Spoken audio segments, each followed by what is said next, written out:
I am a busy mom of three, so leggings is my uniform for daily life. I recently found out that my favorite pair of leggings from my favorite store has been discontinued. So luckily, sewing is my superpower, which means that I can make my own leggings, and I'm gonna show you how.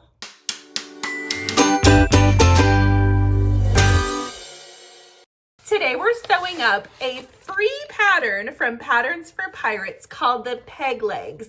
Now, let me tell you some things I love about this pattern. First of all, it's size inclusive. It goes from extra, extra small all the way up to a 3X plus. It comes in different lengths. So you can do shorties that like go under a skirt. You could do bike shorts. You could do capri length, which is what I'm going to do, or you can do the full length legging, and it's all in the same pattern, which, let me remind you, is free. I'm going to be using my Serger and my Coverstitch machine to create this project, but you don't have to have any of those things to sew up a pair of peg leg leggings. You can use your regular sewing machine using a zigzag stitch or any sort of stretch stitch that you have on your sewing machine, and it'll be perfectly fine. Speaking of learning new things, I have been on an embroidery tangent lately. I am all about embroidering things and learning new techniques, and the place that I go to learn those things is Craftsy. Thank you so much to Craftsy for sponsoring this video today. Y'all, if you have not checked out Craftsy, I don't know what you're waiting for. It is such a well-curated website that features anything that you could think of when it comes to crafting, baking, cooking, photography, fitness classes. Anything that you want to find on there is on there. Craftsy's database is always changing as well. You could go there daily and find new things to learn and create. It's absolutely amazing. I recently watched a class on Craftsy by Jessica Marquez called Design It, Stitch It, Hand Embroidery. And in that class, she shows you how to design your own hand embroidery pattern and then how to stitch it out. The reason I love her class is she's teaching you a new skill, but she's also building on the foundations of hand embroidery and how to stabilize your patterns, the best fabrics to put your pattern on. It's a really helpful tool to have that you can just access at any time. That being said, they've offered me an amazing deal to share with y'all. The first 1,000 of you to click on the link in the description or this specially created QR code will get a full year of Craftsy Premium membership for $1.49. Thank you so much, Craftsy, for sponsoring this video. Guys, I truly believe in this company, and I really do recommend that you check them out if you are wanting to expand and grow and learn. Back to what I'm teaching you today. Let's make these peg leg leggings and see how they turn out. The first thing we need to do is pick our fabric for the project. What they recommend is a 4-way stretch knit. And what that means is you want it to stretch this way and this way. Some knits don't do that, so you'll have to test it out. And this is all about just getting into the fabric store and feeling those fabrics with your hand. It also needs to have good recovery. And what that means is when you stretch it out, how well does it spring back? I have used some knits before where you stretch this out and it just kind of stays stretched out and looks really bad. You don't want that. That's not going to make a good legging. We want something that really springs back and holds you in. This fabric I got at Fabric Mart Fabrics on super sale. It's a dead stock fabric from the company Bedhead, which has really nice knit fabrics. So I got this for, I think, around $9 a yard. I would just recommend, if you need a little extra help finding fabric that works, ask somebody that works at the fabric store. Or if you're looking online, just try and make sure that the description says 4-way stretch to it. You want it to have at least 50% stretch horizontally, which helps kind of get that around your legs and then spring back with the good recovery. Other keywords to look for in that description are spandex and lycra. I went ahead and put my pattern together. The beauty part about this is you can print this at home, and once you have the pattern in your files, you can print this in any size. Another trick would be to just make this the full size of like the long leggings and then fold it along the line every time you want to make a shorter version. I know that I am only going to be making these in capri because I love the capri pants and I wear them all spring and summer and fall and sometimes in the winter. So I'm going to make as many pairs out of this little piece of fabric that I possibly can. Let me show you how to cut it. You want to make sure that your pattern is on the grain line, which is the grain line going this way. You want most of your stretch to be going across your legs. So your main stretch should be going this way for this pattern. I put my paperweights down. I'm going to be using my rotary cutter to cut this out. And I'm not making any adjustments whatsoever to this pattern. I know that the way that it is cut out fits perfectly. If you are between sizes on this particular pattern, I would size down because I want my leggings to be really nice and snug. Like baggy leggings, just, I don't know, it just doesn't feel good. It doesn't feel secure to me. I don't like that feeling. So I try and make them as snug as possible. And that way, if they stretch out a little bit while you're wearing them, depending on the type of fabric that you're using, it's not a big deal. Okay, we've got our 2 legs cut out. The second piece that we need to cut is our waistband. And this is the measurements for the waistband. They usually put them right there on the pattern piece so you have them accessible. For my size, it says a 7" by 35" piece. I like to have a wider waistband, so I'm actually going to make that 10" by 35". That feels comfortable to me. That's the beauty part about sewing, is you can change things however suits you the best. For this particular cut, I'm going to quadruple it up. Now, you don't have to do that if you don't feel comfortable with it. I just feel like it's going to give me a more accurate cut. Just make sure everything's nice and lined up and flat underneath. The first thing I'm going to do is just square this up to make sure that my cut is going to be perfectly even across the top. I've got this marked at 10 inches. That looks great.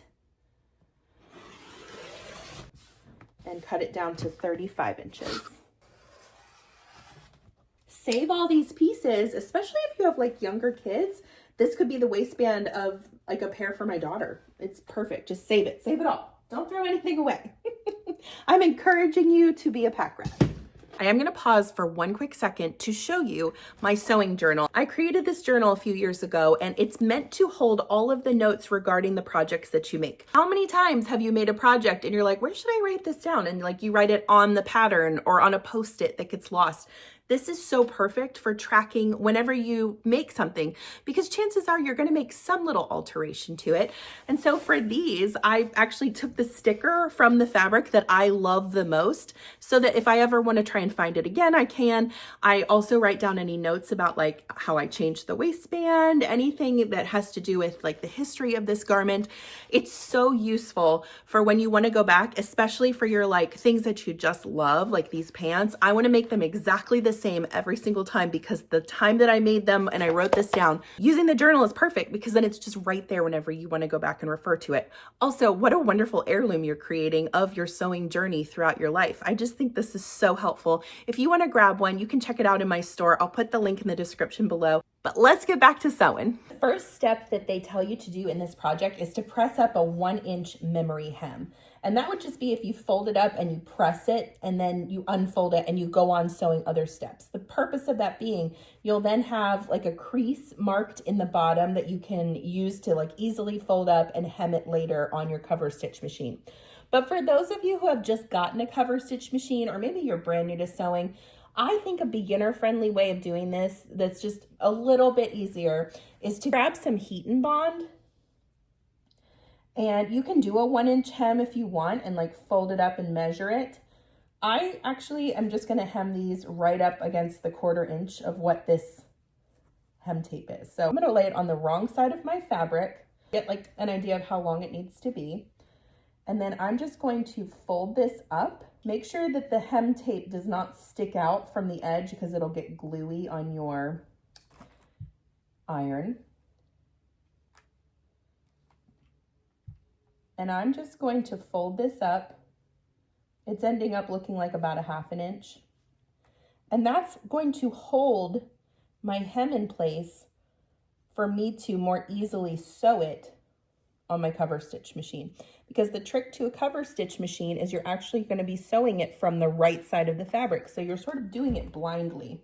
And this doesn't really mess with the stretch. See, I'm still able to stretch this. And to be honest, I think it gives it a little bit more thickness to the bottom. And I like that feeling that my pant legs are nice and snug around my calves.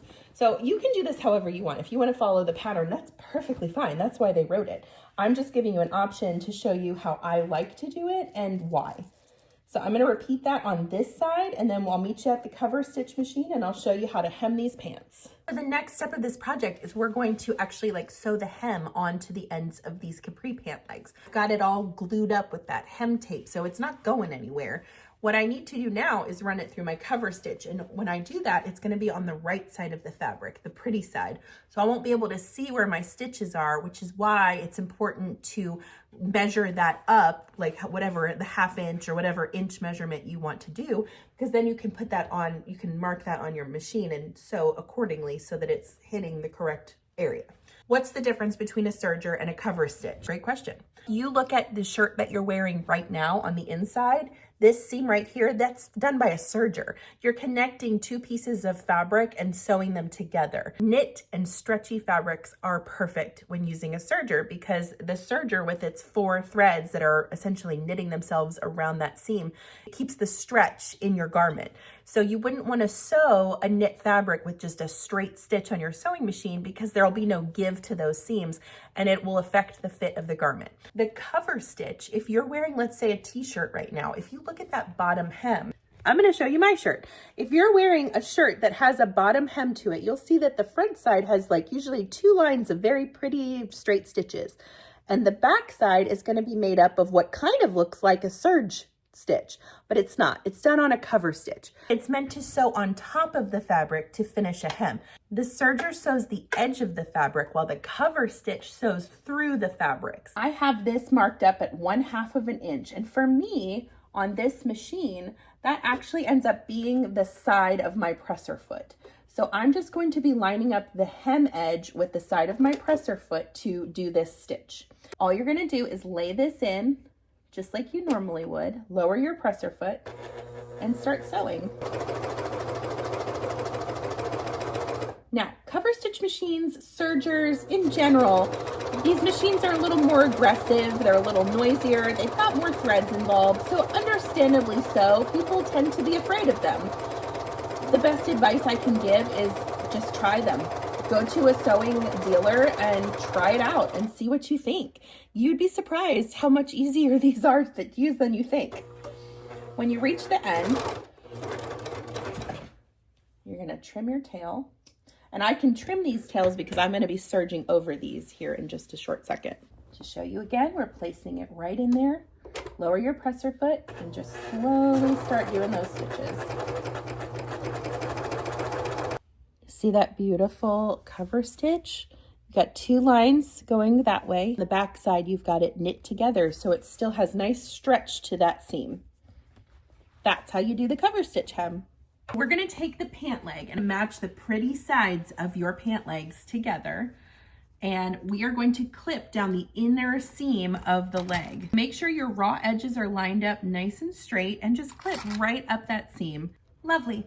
I like to start at the top and work my way down to the bottom because I feel like I'm in more control of where these match up at that point. So I'm gonna load this into my serger. We're sewing with a 1/2 inch seam allowance, and I've got my serger set up for a 4 thread serge. So let me show you how it works. I've got my knives engaged. My 1/2 inch mark is the R, is this little R. You can measure it on your machine to figure out where it is for you. And I am just going to make sure every few inches that I am checking that everything is lined up correctly. You don't want to stretch or pull your fabrics when you're serging them because it will create ripples in the fabric and puckers, and we don't want that. You have feed dogs built into this machine, just like you do your sewing machine, and they help feed the fabric through at the rate that you set. So all the way down, and as you approach that hem, I want you to stop and just make sure that it is lined up. Because we actually already stitched this hem together, we need this to make sure that it's very even. I like to run a tail out, double check that everything is matched up well, and it is. And I'm actually gonna just reverse this and sew back up without cutting the fabric. I'm just going over those stitches again to reinforce that seam. And you don't have to go the whole way up the leg, maybe like 3 or 4 inches, and then you can trail off. Then just to ensure that it is extra super secure, I'm going to load this tail from the bottom end into a wide-eyed embroidery needle with a dull end. and I'm just gonna sew it right back into those stitches. This ensures that your serge won't come unraveled as you like wear on this garment and pull on these leg seams, but it also looks better than having just like fringy serged tail ends hanging out of your pants, which is not terribly noticeable, but you know, if we're looking for professionalism, I feel like we've got it right here. So repeat that on your inner leg seam for your other leg, and I'll meet you back here. Okay, moving right along. We've sewn the inner leg seams of our pants. I want you to take one of the legs and turn it right side out. Leave the other one inside out, because what we're gonna do is actually match them together and put the leg inside the other leg. So you want your pretty sides touching for this. So that's why I have one way and one the other. The way that I like to do this is you've got your swoop here, which is the crotch of your pants. I don't know, it just feels weird to say. It just feels weird. Okay, so you're gonna take the hem, the bottom of one of your pant legs, and stuff it in while you're matching up those inner leg seams. So let that be your guide. So make sure these match up correctly. You've got two inner leg seams here, and that's how you know you're sewing it the right way, because those inner leg seams will also match up on the top side. So take your clips, and we want to clip, I'll call it the swoop, but you guys know what I'm talking about. The pretty sides should be facing in and touching each other. Don't sew this with the other way, or your pants will end up being like inside out. Nobody wants that. Just basically a giant U shape. This is how it should look. Now, you do have one side that goes way higher than the other side. That's the front and the back of your pants. So we'll sort that out later. Right now, I want you to sew the swoop with your serger. Make sure that those seams are matching up. That's how you create a professional looking pair of pants, is with the seams are as close as you can get them to matching. I remember the first time I sewed a pair of pants using this method, I was so confused about what I was doing. It made no sense to me, but then once I did it a few times, it made all the sense in the world, and now I don't even think twice about it. So just remember, if you're feeling overwhelmed, the more you practice, the better you're gonna get. All right, so we have this swoop sewn, so let's pull these apart and see what we've got. They should look sort of like pants now. Ah, look, they're sort of pants. Now, the way to know the back from the front is the back is gonna sit way higher, okay? It's got a dip down there for the front. And this is why I like a wider waistband, because these tend to dip a little bit lower. I like to have that coverage way up there. So what we're gonna do next is attach the waistband to these pants, and then we'll be done.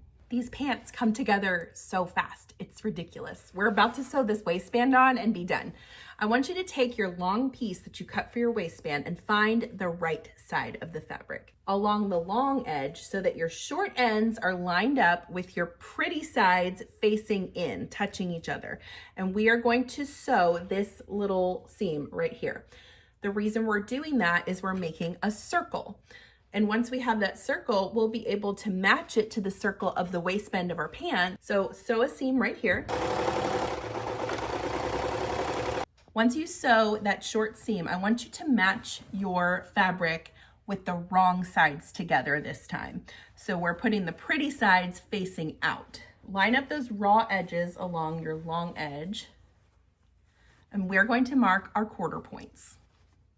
The first quarter point I'm gonna mark is the obvious one, which is where your two seams match up. So slip a clip in right there, and then I like to pull on it while evening out my raw edges. And sometimes knits get in a snit, so you have to be the boss of them. Don't let them be the boss of you, which is this one's trying to do right now. Okay, we're going to let this one fall where it naturally does, and where the top of that is where I'm going to mark my second quarter point. Then open it up, match those two clips together, and let it fall naturally from your finger so that you can find where your third quarter point is, making sure that your raw edges are lining up the whole time, because we need to make sure all of those get caught in the serged seam. Now, why do we mark quarter points? The reason we mark quarter points on a waistband or a cuff or a neckline is because we want to evenly distribute the stretch from our knit piece of fabric. And the waistband that we're going to be attaching it to on the pants is actually not the same size as the waistband that we created. It's a little bit different. And the reason for that is because we want this to cinch in a little bit and pull the inside, like the top edge of your pants in so that it fits nicely around your natural waist. So now that we've marked our quarter points on the band, we're going to mark our quarter points on the pants. The natural ones, obviously, are your seams. So if you want to put a clip there, you can, but you also kind of just know that that's where it is. And then we're going to pull out from the sides, match those two seams up, and where they naturally match is how we know where our side seams are supposed to be. You can see I've got these matched up. When I pull this out, the arc of that is where I'm going to put my clip. Same on the opposite side. Once you have the quarter points marked on your pants and your waistband, it's time to attach them together. Now I only have one seam on my waistband and I want to put that in the back of my pants so that I can visually see very quickly where the back is when I go to put them on. So I am going to pull my pants up through this loop, find your back edge, and with the pretty sides touching, we're going to match those quarter points up, remove one clip, and replace it so that they are attached together. Make sure that you're pulling a little bit on that waistband to make sure that your pieces match up.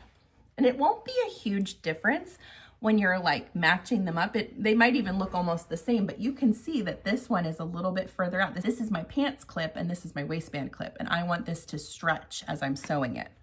That's why we mark quarter points. These are hard to master, so just be patient with yourself and nice to yourself as you're learning this skill. It takes a while to get this right, and that's all right. Everything's matched up. Our last seam that we're gonna sew is around all of these quarter points that we just matched up, which will attach my waistband to my pants. Let's do it. I like to start on the back. So right where that seam is, I'm gonna start about 2 inches away from that and establish my stitch. So get those needles working into the fabric so that when you go to pull it a little bit, it's not going anywhere. And a serger is not a sprint. A serger is a marathon. You're going very slowly, steady, and you're stopping, which is where it gets different from a marathon, because hopefully you're not stopping in a marathon. But my point is, when you stop, when you're serging, you're reestablishing where all of your fabrics match up. And that's what's going to create a nice even stitch going the whole way around the top of your pants. So you won't have one side that's pulled really tight and then another side that fits really loosely. That's where you gain professionalism in your garment making, is following these little tiny things that may seem kind of irrelevant at the time, but when you think about it, it actually is the structure and foundation to your garment. I'm going to keep working around on this waistband and matching up my fabrics. And when I get to the end, I will meet you back here. Are you ready to see the pants? How cute are these? These are going to be perfect for just going in and out of stores, running errands, being comfortable.